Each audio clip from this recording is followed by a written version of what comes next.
Ada sesuatu yang golongan Islamis sembunyikan daripada Anda tentang Islam, tentang satu perubahan besar yang sedang berlaku dari dalam, sehingga mereka tahu jika mana-mana antara kita mengetahuinya, segalanya akan berakhir. Dan itulah sebabnya terdapat tentangan di sini, kerana kami tidak menyembunyikan maklumat daripada Anda, tidak seperti golongan pelampau pengganas jihadi yang gila yang cuba menguasai dunia kita. Dan inilah berita baiknya. Penyingkiran proses Islamisasi dunia mungkin sebenarnya sedang berlaku dari dalam. Ia bukan daripada kita, dan ia bermula dengan Iran. Sekarang pikirkan tentang Iran. Republik Islam itu mendakwa populasinya adalah 99,5% Muslim. Negara itu dibina atas dasar teokrasi. Perlembagaannya berasaskan agama. Sistem pendidikannya berasaskan agama. Kod undang-undangnya juga berasaskan agama.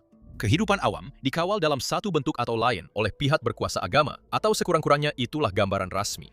Namun begitu, pada Juni 2024, kumpulan untuk menganalisis dan mengukur sikap di Iran, dikenali sebagai Gaman, telah menjalankan tinjauan ke atas 77.216 rakyat Iran di dalam negara, dengan penyesuaian untuk mewakili populasi dewasa yang celik huruf.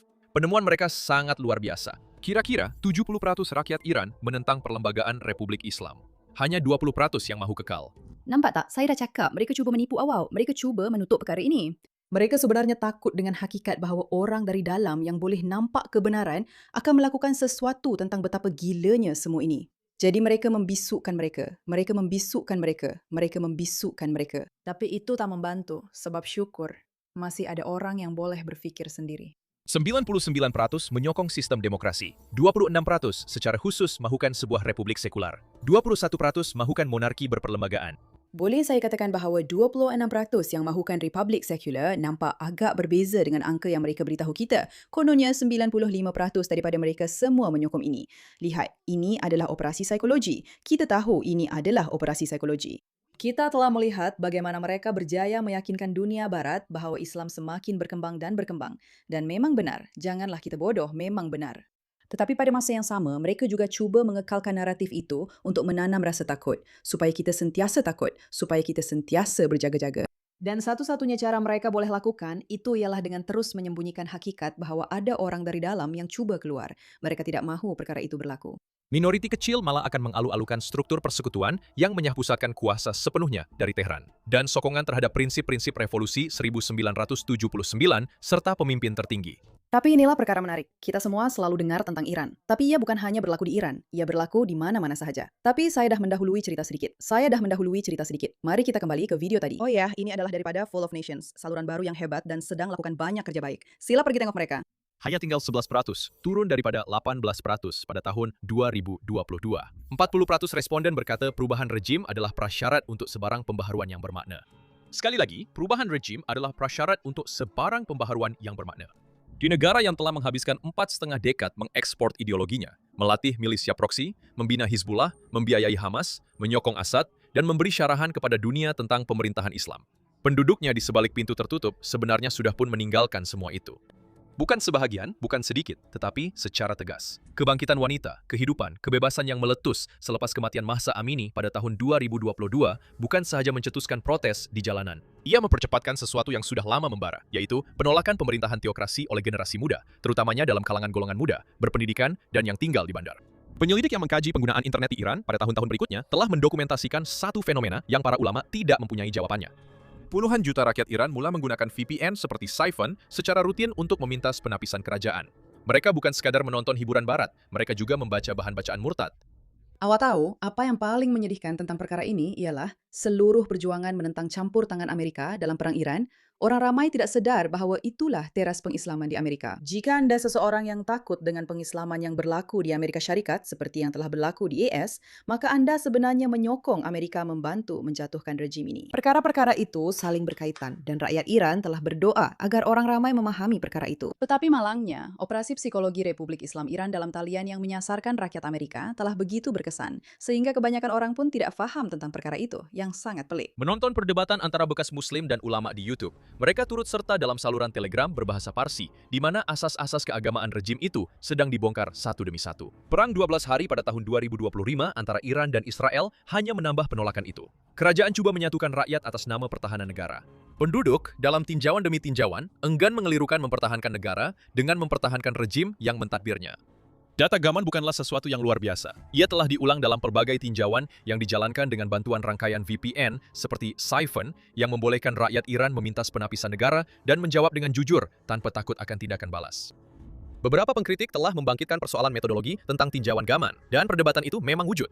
Tetapi corak yang lebih luas, seperti penarikan diri golongan muda daripada autoriti ulama, kehadiran ke masjid yang merosot, dan gerakan murtad bawah tanah, serta kehausan sekular yang jelas dalam satu generasi, telah didokumentasikan oleh wartawan bebas, penyelidik akademik, malah media rasmi Iran sendiri apabila mereka terleka. Teokrasi masih mengawal senjata. Ia tidak mengawal pemikiran. Tidak, memang tidak. Ia tidak mengawal pemikiran, dan itulah sebabnya mereka begitu takut. Dan apa yang sedang berlaku di Iran bukanlah sesuatu yang terpencil. Kita akan dengar tentang Arab Saudi sebentar lagi, kawan-kawan.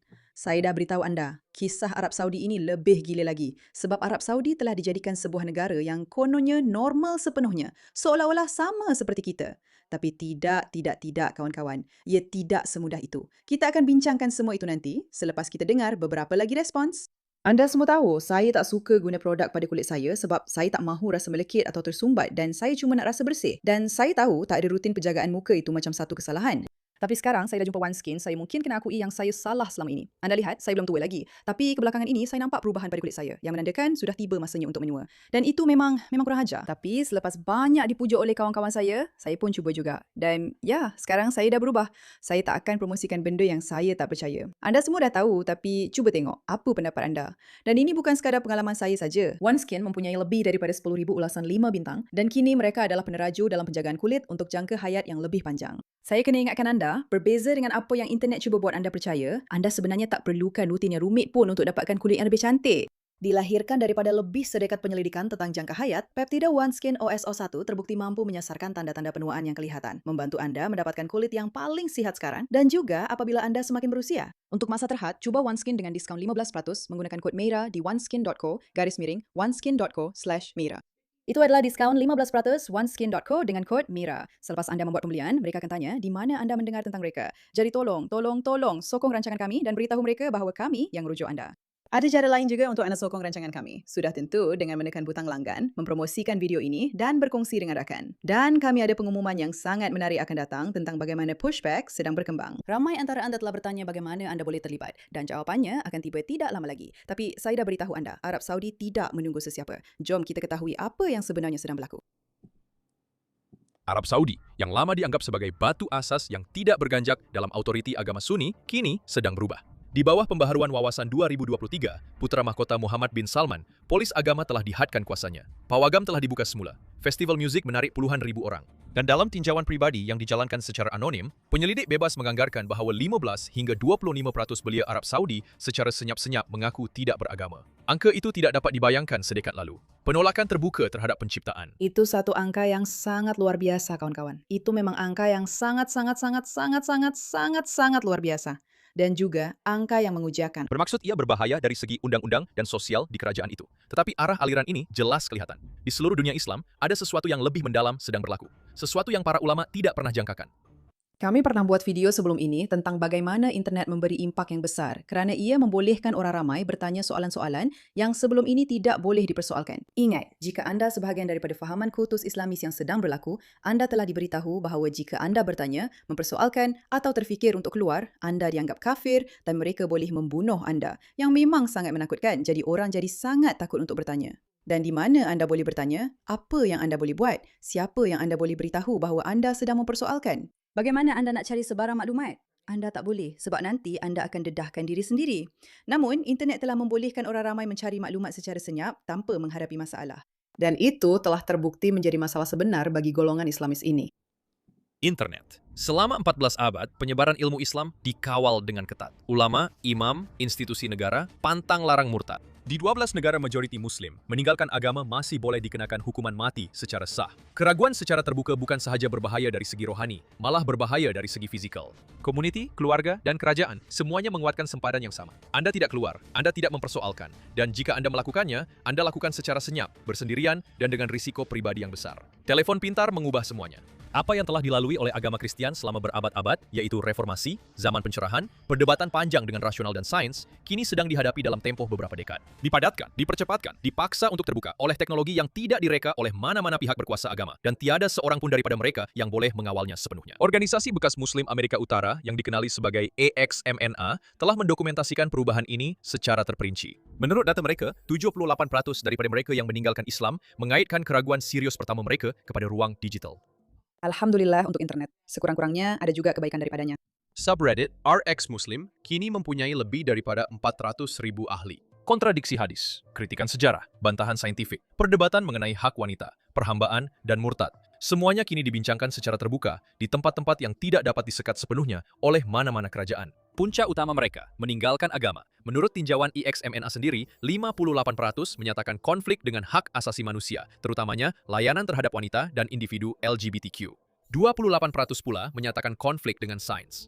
Di sebalik setiap peratusan itu, terdapat kisah individu. Seorang wanita muda di Tehran membaca falsafah terjemahan di teleponnya pada jam 2 pagi. Tetapi lebih daripada itu, ia bukan sekadar tentang kisah individu. Fikirkan apa maksudnya untuk adik-beradik, untuk keluarga, untuk orang sekeliling yang melihat, betul? Apabila seorang sanggup meninggalkan sesuatu, semua orang lain akan memerhatikannya. Dan walaupun mungkin ada banyak kebencian, banyak kekecewaan, dan banyak kemarahan, mungkin ada individu yang menyaksikannya dan berpikir, tunggu sekejap, jika mereka berani, mungkin saya juga berani. Ia adalah satu gerakan yang merebak. Apabila tiada siapa yang sanggup melakukan sesuatu, maka tiada siapa yang melakukannya. Tetapi apabila seorang melakukannya, seorang lagi mendapat keberanian, seorang lagi mendapat keberanian, dan ia berkembang dan berkembang dan berkembang. Ini hanyalah permulaan. Seorang pelajar college di Kahira menemui sebuah forum perbandingan agama dan tidak pernah benar-benar kembali kepada keyakinan. Seorang remaja diaspora di Berlin atau London atau Toronto mengemukakan soalan yang tidak dapat dijawab oleh ibu bapanya dan menemui komuniti dalam talian yang bukan sahaja mengesahkan soalan-soalan itu, malah memberikan jawaban. Inilah mekanismenya. Ia tidak memerlukan murtad secara terbuka. Ia tidak memerlukan perpisahan secara umum. Ia hanya memerlukan sebuah telepon pintar dan sedikit rasa ingin tahu. Pengunduran diri, apabila ia berlaku, selalunya berlaku secara senyap selama berbulan-bulan, kadang-kadang bertahun-tahun, lama sebelum sesiapa dalam keluarga sedar bahawa komitmen agama itu telah hilang. Di Amerika Syarikat, data daripada Pew Research menunjukkan bahawa 24% orang dewasa yang dibesarkan sebagai Muslim tidak lagi mengenal pasti diri mereka dengan agama itu apabila dewasa. Kira-kira 23% daripada Muslim di Amerika Syarikat sekarang adalah mu'alaf. Tetapi, kesan bersih daripada pertukaran agama terhadap pertumbuhan populasi Muslim pada dasarnya adalah sifar. Beberapa kajian mencadangkan bahawa 50 hingga 70% mu'alaf di Amerika akhirnya meninggalkan agama itu dalam beberapa tahun. Ini adalah statistik yang mengejutkan kerana sekali lagi, di mana-mana sahaja anda pergi dalam talian, di TikTok dan sebagainya, anda akan lihat begitu ramai orang memeluk Islam. Tetapi, anda tidak nampak hakikat bahawa hampir 70% dan mungkin jumlahnya lebih tinggi sebenarnya meninggalkan agama itu. Mereka meninggalkan agama itu selepas memeluknya. Mereka jadi terpesona, kemudian mereka sedar apa yang kita semua tahu di sini selama ini, dan kemudian mereka pergi. Ini bermakna keseluruhan perkara tentang kita berkembang. Melalui pengembangan ini sebenarnya tidak berkesan. Sokongan komuniti dan halangan budaya. Inilah bahagian yang naratif pengambil alihan itu langsung terlepas pandang. Kerangka itu menganggap identiti agama adalah statik, bahawa seorang Muslim yang lahir pada tahun 2000 akan tetap menjadi Muslim pada tahun 2030. Bahawa unjuran demografi boleh sekedar mendarabkan populasi semasa ke masa hadapan. Kerangka itu memandang rendah kesan hakisan akibat akses maklumat tanpa had terhadap sistem agama yang kaku. Ia memandang rendah hakikat bahawa apabila sesuatu itu benar-benar perkara yang buruk untuk disertai, ada orang pada satu ketika mungkin sebenarnya dapat menyedarinya. Monopoli kebenaran oleh golongan ulama bukan sahaja dicabar, malah telah dipintas. Dan kemudian ada kisah demografi itu sendiri. Ya, Islam adalah agama utama yang paling pesat berkembang di dunia. Pew Research mengesahkan dalam kemas kini Jun 2025 mereka bahawa populasi Muslim global meningkat sebanyak 21% antara 2010 dan 2020 daripada 1.7 bilion kepada 2 bilion, 2 kali ganda kadar pertumbuhan seluruh dunia. Tetapi inilah yang disembunyikan oleh angka utama itu. Pertumbuhan itu tertumpu di kawasan yang mempunyai tahap pendidikan wanita yang rendah dan kadar kesuburan yang tinggi, terutamanya di Sub-Sahara Afrika, di mana purata wanita Muslim mempunyai kira-kira 3,1 orang anak. Sebaik sahaja wanita di kawasan tersebut mendapat pendidikan, akses kepada kontraseptif, dan autonomi, kadar kesuburan menurun dengan mendadak ke arah purata kebangsaan dalam 1 atau 2 generasi. Kita telah melihat corak ini berulang kali berlaku di negara demi negara. Kadar kesuburan di Iran sendiri telah jatuh di bawah paras penggantian. Tunisia dan Turki pula hampir sama dengan norma Eropa. Malah di Arab Saudi yang konservatif, seorang wanita secara purata kini hanya mempunyai sekitar 2 orang anak. Ledakan demografi Islam hanyalah fenomena sementara, bukan ciri kekal agama tersebut. Di Eropa dan Amerika Utara, pertumbuhan populasi Muslim didorong terutamanya oleh migrasi, bukan oleh kadar kelahiran yang tinggi secara berterusan dalam kalangan generasi kedua dan ketiga imigran. Adalah tidak masuk akal untuk berfikir bahawa salah satu penyelesaian untuk menangani Islamisasi adalah dengan pergi ke Afrika, mendidik wanita dan memberi mereka kontraseptif. Memang sangat pelik betapa banyak perkara yang sebenarnya memberi kesan kepada dunia yang kita lihat, tetapi kita tidak fikirkan. Selalunya kita anggap hanya ada satu jenis penyelesaian yang boleh berkesan, seperti pendedahan. Tetapi, terdapat banyak lagi perkara kecil lain yang boleh berlaku yang benar-benar membantu dunia dan juga membantu dalam jangka masa panjang untuk menangani masalah besar ini.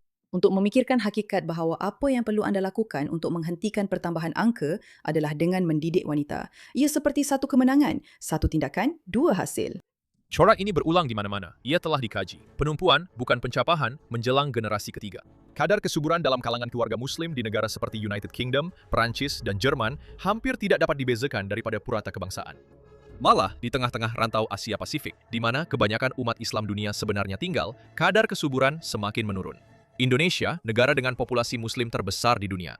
Biar saya katakan perkara ini kerana kita perlu jujur. Ya, kadar kesuburan sedang menurun. Tetapi, jika anda mempunyai 2 bilion orang yang mengaitkan diri dengan sesuatu, itu tetap satu masalah. Walaupun ia berkurang separuh, anda masih mempunyai 1 bilion orang. Ini tidak menghapuskan isu sebenar yang kita hadapi. Tetapi, ia adalah satu peringatan penting. Peringatan bahawa kita juga sering terperangkap dengan perang naratif mereka. Mereka telah meyakinkan kita bahawa mereka tidak dapat dikalahkan, bahawa mereka tidak dapat dihentikan, bahawa mereka ada di mana-mana, bahawa mereka semakin berkembang, bahawa semua orang terberdaya dengannya. Sebenarnya, ia tidak begitu benar. Mereka bekerja sangat keras untuk memastikan video seperti ini disekat, untuk memastikan perkara seperti ini ditutup, supaya orang ramai tidak faham. Tunggu sebentar. Pendidikan. Bercakap secara terbuka tentang perkara-perkara ini dan mendedahkan isu-isu ini, itu memang memberi kesan yang nyata. Anda tidak tahu siapa yang sedang menonton. Anda tidak tahu apa yang sedang berlaku. Hakikat bahawa orang ramai sedang melabur di Afrika untuk memberi makan kepada wanita dan memasukkan mereka ke sekolah serta memberi mereka pilihan perancangan keluarga. Itu sebenarnya mungkin meningkatkan peluang kita juga. Begitu banyak elemen yang berbeza, begitu banyak perkara yang boleh anda lakukan. Sebab saya tahu itu adalah soalan yang sering ditanya kepada kita kan, penolakan itu. Okey, kita nampak kebenaran. Apa seterusnya? Ingat, anda boleh memikirkan cara-cara kreatif untuk menjadikan dunia tempat yang lebih baik. Dan sebahagian daripada menjadikan dunia tempat yang lebih baik ialah menghentikan idea-idea buruk daripada tersebar. Tetapi, cara untuk menghentikan idea-idea itu adalah sama ada dengan menyerang idea-idea tersebut atau dengan membantu orang yang terpengaruh menjadi lebih bijak supaya mereka tidak terpedaya. Kedua-dua itu adalah pilihan, kawan-kawan. Pergilah dan pilih apa yang sesuai untuk anda. Dan sudah tentu, terima kasih atas perhatian anda terhadap perkara ini.